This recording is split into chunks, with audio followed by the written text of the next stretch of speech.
Welcome to Maharashtra e academy. Last लेक्चरमध्ये आपण normal डिस्ट्रीब्युशनचा न्यूमेरिकल सॉल्व केला होता। बघा एकदम सिंपल न्यूमेरिकल आहे। सिंपली तुम्हाला तिथे फॉर्म्युला यूज करायचा आहे आणि न्यूमेरिकलला सॉल्व करायचा आहे। आपण सर्वात पहिले नॉर्मल डिस्ट्रीब्युशनची थेरी समजून घेतली होती, फॉर्म्युला समजून घेतला होता, त्यानंतर आपण न्यूमेरिकल सॉल्व केला होता। बघा फर्स्ट ऑल लेक्चर तुम्ही बघितलं नसेल तर सर्वात पहिले ते लेक्चर बघून घ्या, मगच तुम्हाला इथे समजेल हे न्यूमेरिकल कशा प्रकारे सॉल्व करायचं आहे। बघा असेच तुम्हाला पुढच्या येणाऱ्या व्हिडिओचे अपडेट हवे असतील तर आपलं जे टेलिग्राम चॅनल आहे महाराष्ट्र ई अकॅडमी, ते टेलिग्राम चॅनल तुम्ही जॉईन करा, त्याची लिंक तिथे डिस्क्रिप्शनमध्ये अवेलेबल आहे। बघा आता न्यूमेरिकल सॉल्व करू। Type 3 problem based on normal distribution, question 2 चं सोल्यूशन। एकदम सिंपल न्यूमेरिकल आहे, सेम तोच न्यूमेरिकल आहे, फक्त इथे डेटा वेगळा आहे, व्हॅल्यू वेगळ्या आहेत। क्वेश्चन 2 चं सोल्यूशन। आपले गिवन डेटा लिहून घेऊ, यानी काय आपल्याला गिवन डेटा दिला आहे तो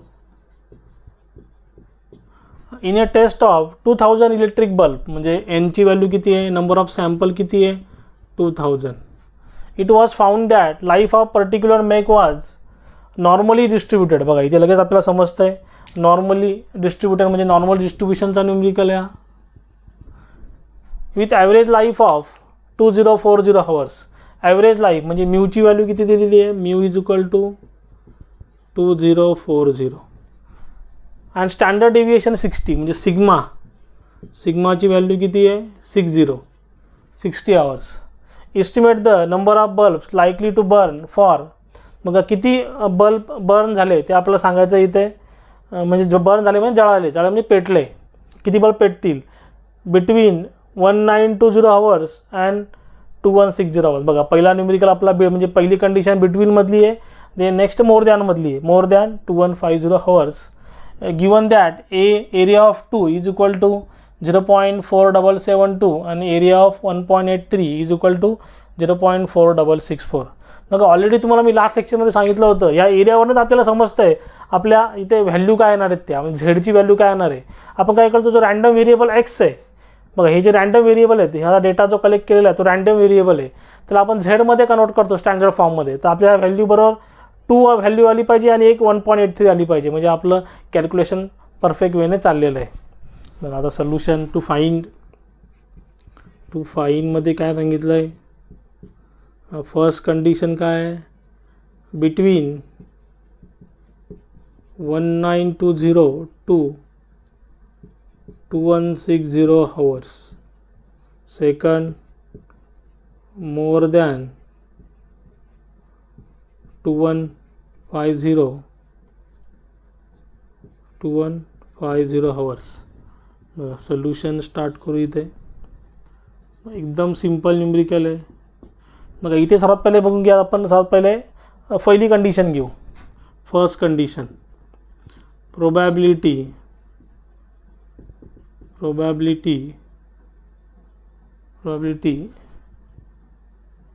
of between 190 and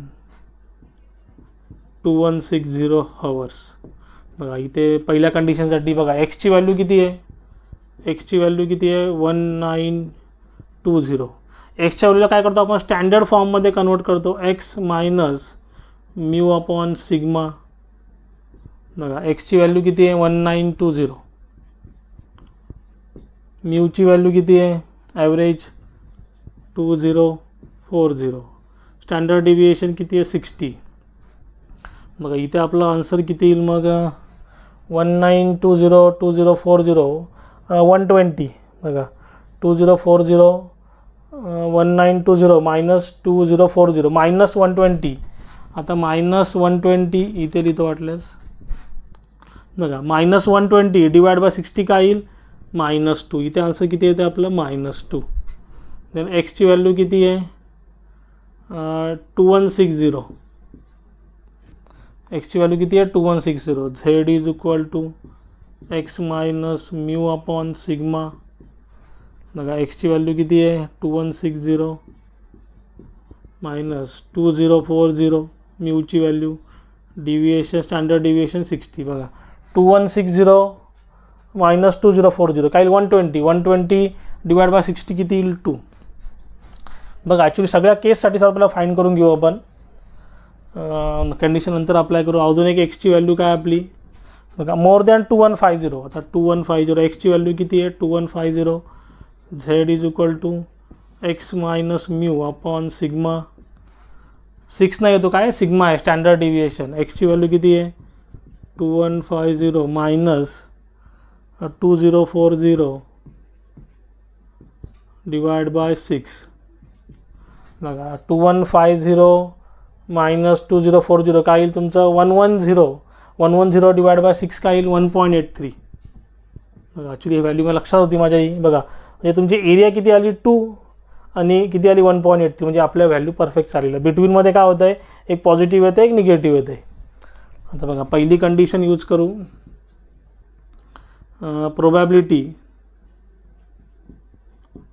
probability between 1920 hours and 2160 hours. तर इथे लिहिताना कसं लिहायचं प्रोबॅबिलिटी. बघा प्रोबॅबिलिटी कसं लिहिते बघा हे महत्त्वाचं आहे. इथे ॲरो महत्त्वाचे आहेत. आपली व्हॅल्यू काय दिले एक्सची 1920 देन इथे एक्स देन इथे 2160. लिहिताना कसे बघा ॲरो कसे दाखवायचे value of x is more than 1920 and less than 2160. बघा एक्सची व्हॅल्यू आपण काय केले रँडम व्हेरिएबलची व्हॅल्यू स्टँडर्ड फॉर्ममध्ये फाइंड आउट केलेली आहे झेड. असं इथं सेम झेडची व्हॅल्यू लिहायची. बघा 1920ला 192 व्हॅल्यू किती आली -2. सेम इथे काय येईल झेड आणि 2160ला किती आलेली आहे 2. ॲरोची पद्धत सेम इथे दिले तसेच. आता बघा area under the curve area between. आता इथे डायग्राम ड्रॉ करण्याची गरज नाही आहे. डायग्राम ड्रॉ केली ती चालेल. इथं तुम्हाला डायग्राम दाखवून देतो डायग्राम कशी येईल म्हणून ती. बघा अशी सिंपल डायग्राम तुमची असते बेल शेप कर्व असतो. इकडे काय झालं आहे बघा इकडे तुमचं -1 आहे इकडे -2 आहे इकडे +1 आहे इकडे +2 आहे. आता -2 हा पूर्ण एरिया त्यांनी कवर केलेला आहे. याच्यामधला एरिया -2 आणि 2 मधला area between the curve Z is equal to -2 and Z is equal to 2. बघा आता -2 आता एरिया ऑफ 2 ची व्हॅल्यू किती आहे 0.4772.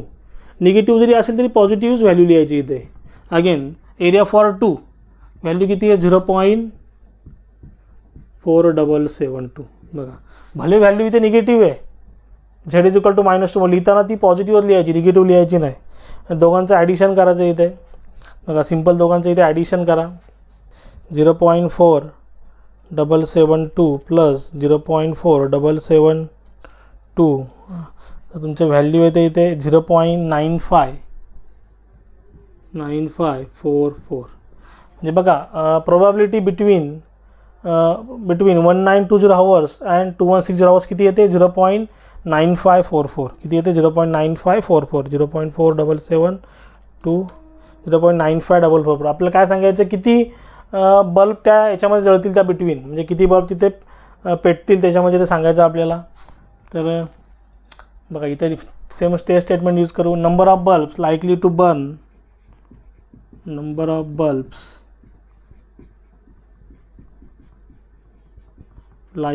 Burn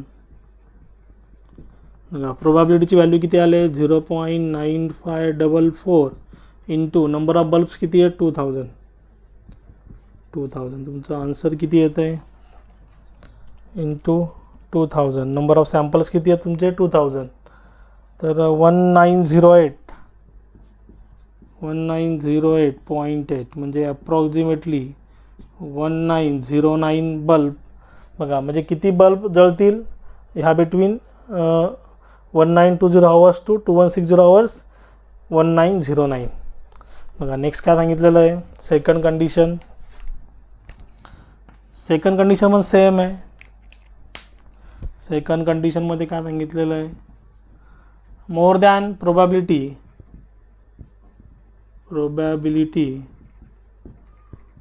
more than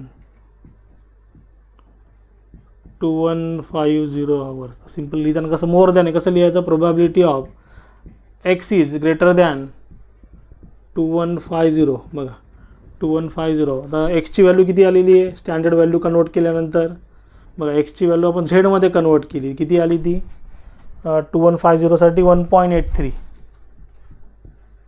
1.83. तर area under the curve, area under the curve Z is equal to 1.83. बघा जेव्हा more than किंवा लेस दॅन असेल तेव्हा काय करायचं, बघा मोर दॅन किंवा लेस दॅन सर्वात पहिले काय घ्यायचं 0.5 घ्यायचं. देन कारण बघा राईट साईडला 50% आहे, लेफ्ट साईडला 50% आहे. आता ही जी आपली व्हॅल्यू आलेली आहे किती आहे 1.83 आहे. तिला मी दाखवतो वाटलंच तुम्हाला इथे, बघा डायग्राम ड्रॉ करून. असा तुमचा बेल शेप कर्व आहे, व्हॅल्यू किती आलेली आहे 1.83. समजा इथे असेल 1.83. तर हा एरिया आहे. बघा टोटल एरिया किती आहे आपला, हा 50% आहे 0.5. 0.5 मधनं काय करायची, झेड इज इक्वल टू 1.83 ची एरिया मायनस करायची. तर एरिया किती आहे 1.83 ची 0.4664. तर तुमचा आन्सर इथे येत आहे 0.5 मायनस 0.4664 0.0336. बघा आता किती बल्ब आहेत ते मोर दॅन 2150 आवर्स जळतील. Number of bulbs